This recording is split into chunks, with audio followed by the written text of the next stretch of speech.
ఒంటరిగానే పోటీ చేస్తాం, ఎవరితోనూ పొత్తులు పెట్టుకోం. ఎవరు? భారతీయ జనతా పార్టీ రాష్ట్ర అధ్యక్షుడు రామచంద్రరావు గారు అంటున్నారు. మేము సింగిల్గా పోటీ చేస్తాం, ఎవరితోని పొత్తులు ఉండవు. ఎందులో? ఎన్నికలు ఎప్పుడొచ్చినా సిద్ధమే. జీహెచ్ఎంసీలో 3 మేయర్ స్థానాలు గెలుస్తాం. సీఎం రేవంత్ రెడ్డి పాలనపై దృష్టి పెట్టాలి. బీజేపీ రాష్ట్ర అధ్యక్షుడు రామచంద్రరావు. త్వరలో జరగబోయే జిహెచ్ఎంసీ అంటే జిహెచ్ఎంసీ 150 డివిజన్లు 300 డివిజన్లు చేసి ఆ 300 డివిజన్లు 3 భాగాలుగా డివైడ్ చేసిండు కదా. Greater Hyderabad municipal corporation, Malkajgiri municipal corporation and ఇంకోటి ఏదో చేసే కదా, మొత్తం 3 చేసింది కదా. జిహెచ్ఎంసీ, ఎంఎంఎంసీ, ఇట్లా సైబరాబాద్ మున్సిపల్ కార్పొరేషన్, ఇట్లా ఈ మూడు దాంట్లో మేమే గెలుస్తాం ఎన్నికలు ఎప్పుడు వచ్చినా అంటున్నారు. ఈ పనితనంతో మీరు గెలిచే అవకాశం ఉందా నాయన? మీరు ఇప్పుడున్న పనితనంతో గెలవడానికి ఏమన్నా అవకాశం ఉందా? ఏ ఒక్క సమస్య మీదనైనా బీజేపీ కొట్లాడుతున్న సందర్భం ఎక్కడైనా కనబడుతున్నదా? మీ కార్యకర్తలు చేస్తున్న పోరాటానికి ఏమైనా వాల్యూ ఉన్నదా? మీ నాయకులు మీరు తన్నుకోవడం తప్ప ఏది మీ ఫైట్? ఏది మీ ఫైట్లో? మీ ఫైట్ కొంతమంది భారతీయ జనతా పార్టీ మెయిన్ లీడర్లు ఆనాడు కేసీఆర్తో, ఈనాడు రేవంత్ రెడ్డితో ములాఖాత్ అయి ఉన్నారు. మీరు ఫస్ట్ దాన్ని మార్చుకోండి. ఇది నేను చెప్తున్న మాట కాదు. ఢిల్లీలో దాదాపు ఒక 4 నెలల కింద 2 కేంద్ర మంత్రుల మీద, నాకు తెలిసిన ఇన్ఫర్మేషన్, 2 కేంద్ర మంత్రుల మీద 6 ఎంపీలు, 6 మొత్తం 8 మంది ఉన్నారు. 8 మందిలో 6 ఎంపీలు, 6 అంటే బండి సంజయ్, ఈయన కిషన్ రెడ్డిని పక్కన పెడితే మిగతా 6 ఎంపీలు, కొంతమంది ఎమ్మెల్యేలు లిఖితపూర్వకంగా లెటర్ రాసి నరేంద్ర మోదీకి ఇచ్చిన వీళ్ళ వల్ల మాకు వీళ్ళు మొత్తం రేవంత్ రెడ్డితో కుమ్మక్క అయిపోయినారు, ఇట్లయితే భవిష్యత్తులో పార్టీ బతకదు అని. నేను ఓన్లీ మాట ప్రకారం లెటర్ రాసి సంతకాలు పెట్టి 6 ఎంపీలు, కొంతమంది ఎమ్మెల్యేలు, బీజేపీ ఎమ్మెల్యేలు అందరూ కలిసి ఆ లెటర్ని నరేంద్ర మోదీ దగ్గర ఇచ్చిండ్రు. అది వాస్తవం కాదేమో చెప్పమానండి. ఇది జరిగి దాదాపు 5 నెలలు 6 నెలలు అవుతుంది. 5 నెలలు కూడా 3 నెలలు 4 నెలలు అవుతుంది. ఈ ఇద్దరు ఎవరైతే కిషన్ రెడ్డి, బండి సంజయ్ ఇద్దరు ఉన్నారో వీళ్ళు రేవంత్ రెడ్డికి అనుకూలంగా వ్యవహరిస్తున్నారు, వీళ్ళ వల్ల పార్టీకి నష్టం జరుగుతున్నది అని 6 ఎంపీలు, బీజేపీ ఎమ్మెల్యేలు కొంతమంది నరేంద్ర మోదీకి లిఖితపూర్వకంగా లెటర్ రాసి ఆ లెటర్ల మీద సంతకాలు పెట్టి వాళ్ళకి ఇచ్చిరు. దాని గురించి చెప్పండి ఫస్ట్.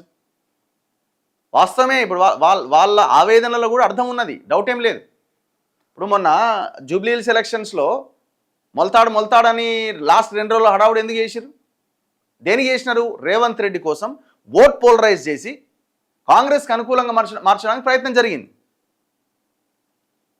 ఆటోమేటిక్గా ఇప్పుడు ఆ ముస్లిం మైనార్టీ ఓట్ పోలరైజ్ అయితే ఎవరికి లాభం అవుతుంది? బీఆర్ఎస్ కన్నా కాంగ్రెస్ కన్నా లాభం కావాలా? హిందూ ఓట్ బ్యాంక్ అంతా పోలరైజ్ కావాలా? అది అప్పటికప్పుడు అయ్యే అవకాశం లేదు. సో ఆ ముస్లిం ఓట్ పోలరైజ్ అవడానికి అవకాశం ఎక్కువగా ఉంది. ఎంఐఎం కూడా పోటీలో లేదు. ఎంఐఎం ఆల్రెడీ ఇంటర్నల్గా కాంగ్రెస్కే మద్దతుతో ఉన్నది. సో ఎంఐఎం కాంగ్రెస్కి మద్దతుతో ఉన్నది. అప్పటికి అధికారంలో కాంగ్రెస్ ఉన్నది. కాంగ్రెస్ గెలుస్తుంది అన్న ఒక సంకేతం ఉన్నది. దీంతో ఆ ముస్లిం మైనార్టీలంతా బీజేపీకి వేయొద్దు అని అంటే ఎవరికి వేయాలా? ఎవరు గెలుస్తారో వాళ్ళకి వేయాలి. బీఆర్ఎస్ గెలిచే అవకాశం లేదు, కాంగ్రెస్ గెలుస్తుందేమో అన్న ఒక అంచనా ఉంది. మొత్తం గంపగుత్తగా ఓట్లన్నీ ఇటుపడ్డాయి. దాని వెనకాల ఉన్న స్కీమ్ ఇది. మీరు చూడండి, బీజేపీలో ఒకరిద్దరు నాయకులకు సంబంధించిన పనులు కాంగ్రెస్ గవర్నమెంట్ హయాంలో చక్క జరిగిపోతాయి. గతంలో బీఆర్ఎస్ ఉన్నప్పుడు కూడా అదే జరిగింది. మీరు ఈ పనితనంతో ఈ రకమైన దీంతో మీరు కాకపోతే హైదరాబాద్ అర్బన్ ఏరియా కాబట్టి కొంతమేర గెలుస్తారని మీరు అనుకుంటుండొచ్చేమో, కానీ మీరు పూర్తి స్థాయిలో కార్పొరేషన్స్ని గెలిపించుకునే అంటే ఇదే పరిస్థితి కొనసాగితే మీకు ఉన్న అద్భుతమైన అవకాశాన్ని మీరు మిస్యూజ్ చేసుకుంటున్నారు. మీరు జూబ్లీహిల్స్ అర్బన్ ఏరియానే కదా, హైదరాబాద్ మీరు 3 కార్పొరేషన్లు గెలుస్తామంటున్నారు. జూబ్లీహిల్స్లో 23,000 ఓట్లు 2023 ఎలక్షన్స్లో పడితే, జనరల్ ఎలక్షన్స్లో 2000 మొన్న జరిగిన బై ఎలక్షన్లో 17,000 ఓట్లు పడ్డాయి. ఓట్ బ్యాంక్ పెరగాలన్నా తగ్గాలన్నా? అర్బన్ ఏరియా కదా. మీరు రూరల్లో కొంత వీక్గా ఉన్నారు, అర్బన్లో మేము స్ట్రాంగ్గా ఉన్నాం, దట్టు హైదరాబాద్లో మేము స్ట్రాంగ్గా ఉన్నామని చెప్పుకునే మీరు జూబ్లీహిల్స్ లాంటి ఎలక్షన్ని ఎట్లా గాలికి వదిలేసినారు? దట్టు మీరు ఓట్ పోలరైజ్ అవ్వడానికి అవకాశం ఉన్న ముస్లిం ఓట్ బ్యాంక్ గణనీయంగా ఉన్న, దాదాపు 1,00,000 ఓట్ బ్యాంక్ గణనీయంగా ముస్లిం ఓట్లు ఉన్న దగ్గర మీ పాచికలు ఎందుకు పనిచేయలేదంటే అసలు మీరు వర్కే చేయలేదు దాని మీద. ఎవరో ఒకరు గెలవడానికి మీ లీడర్లు ఆల్రెడీ దాసోహం అయిపోయినారు. అందుకే మీ హైకమాండ్ ఎవరూ రాలే, అసలు ఎలక్షన్ వదిలేసినారు. 23,000 ఓట్లు 2023లో వస్తే 17,000 ఓట్లు మన జూబ్లీహిల్స్ ఎలక్షన్లో వచ్చినాయి. ఎట్లొచ్చినాయి? ఎందుకు తగ్గింది? కిషన్ రెడ్డి సికింద్రాబాద్ ఎంపీగా పోటీ చేసినప్పుడు మొన్న 2024 పార్లమెంట్ ఎలక్షన్స్లో అది కూడా జూబ్లీహిల్స్ నియోజకవర్గం కూడా సికింద్రాబాద్ పార్లమెంట్ పరిధిలోనే ఉన్నది. 60,000 ఓట్లు వచ్చినాయి. అప్పుడు 60,000 ఓట్లు వచ్చినాయి. 23,000 ఓట్లు 2023 ఎమ్మెల్యే ఎలక్షన్స్ అప్పుడు వస్తే 2024 ఎలక్షన్స్ అప్పుడు పార్లమెంట్ ఎలక్షన్స్ అప్పుడు 60,000 ఓట్లు వస్తే 17,000 ఎక్కడ ఎందుకు పడిపోయినారు?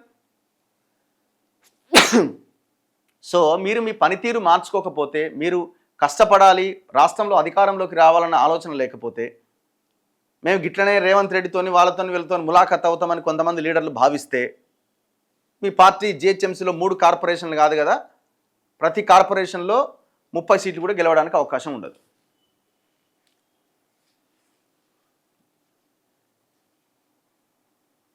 అది మీరు మార్చుకోమని మీ కార్యకర్తలు మీకు చెప్తున్నారు. మీరు మార్చుకోండి అయ్యా, పని చేయండి అయ్యా, అవతలి పార్టీలకు మీరు సహకరించడం కాదు, మనం ఈ రాష్ట్రంలో ఎదగడానికి ప్రయత్నం చేయాలని చెప్తున్నారు.